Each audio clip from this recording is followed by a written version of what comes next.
After years of driving by this magnificent butte named Castle Rock, I decided it was time to explore this towering Colorado Front Range landmark, as well as its namesake community spreading out below. My hike began before sunrise in Rock Park, which is a 62-acre open space area surrounding the rock, as it is known to locals. A trail took me to the base of the rock in just under 3/4 of a mile, with about 350 feet of elevation gain, providing amazing views all the while. Incidentally, the trail does not reach to the very top, and climbing up the rock face is discouraged. That said, there's obviously a way to reach the top, as there is a U.S. flag up there, along with a large star that is lit up during the holidays and can be seen from miles away. I reached the base of the rock just as the sun was coming up, but my enthusiasm was tempered somewhat by the presence of an icy draft. It was only a light breeze, but still enough to drop the frosty morning wind chill into the single digits and make me think of dropping back to the car, while at the same time I was questioning why I had chosen to do this hike in the middle of winter. In an effort to warm up a little, I took a coffee break on the sunny and less windy side while I considered what I had learned when researching this hike. The butte was first named by Europeans in 1843 when the men of John C. Fremont's second expedition to explore the West passed through the area. They were apparently hungry because they dubbed it Pound Cake Rock. The dessert label didn't stick, however, and it became Castle Rock in the late 1850s, when Colorado gold prospectors thought it resembled a castle on a hill. This turned out to be even more appropriate when the town of Castle Rock became an important source for rhyolite, a building stone that was used in the construction of a number of castle-like structures in the region during the late 1800s.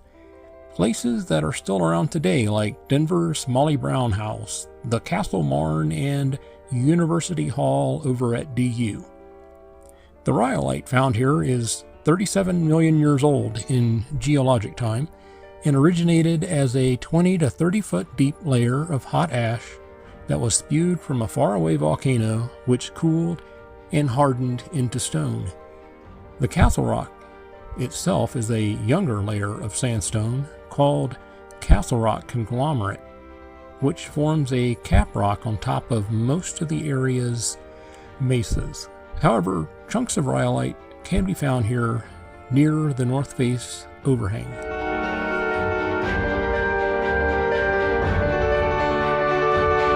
In some ways, my trek up here to the rock began when I first caught sight of it from the back seat of a '71 Pontiac on one of my family's early road trips to Colorado. It was at about that time that an awkward kid began to dream of looking down on life troubles from the vantage point of having climbed above them. Now, after decades of more than a little bit of trying and failing, I have finally began to understand that to reach higher ground, you must first conquer those mountains of fear and doubt that sometimes cast giant shadows over the thoughts of success within your own mind.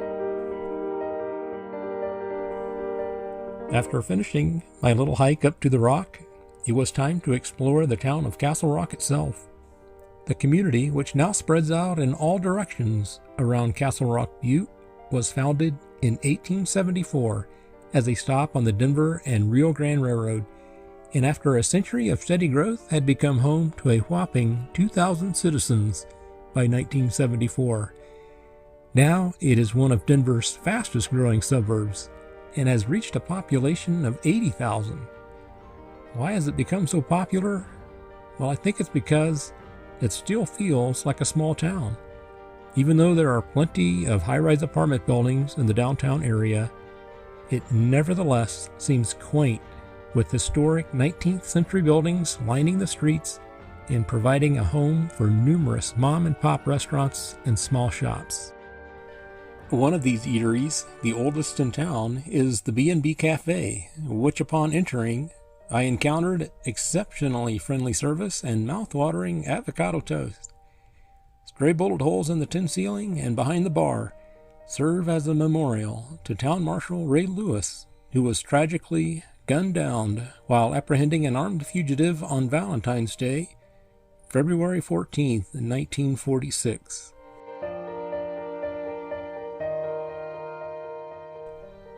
Residing in one of the oldest homes in town, the Castle Rock Collective is a welcoming place where I was able to relax with a cup of coffee while doing a little Valentine's Day shopping. Across the street, in the barn, a former 1905 lumber company building, I was able to do even more shopping. This warehouse-sized boutique offers a magical mix of antiques, trendy home decor, and vintage clothing, and was the perfect place to find something special for my special Valentine. Just down the street, I entered what is possibly the friendliest bookstore I've ever been in, Sudden Fiction Books. It is nestled with other shops and fine places to eat in a former church now known as the Ecclesia Market. Last stop, the old Denver and Rio Grande Railroad Depot, which is now home to the excellent Castle Rock Museum, devoted to this small town's past.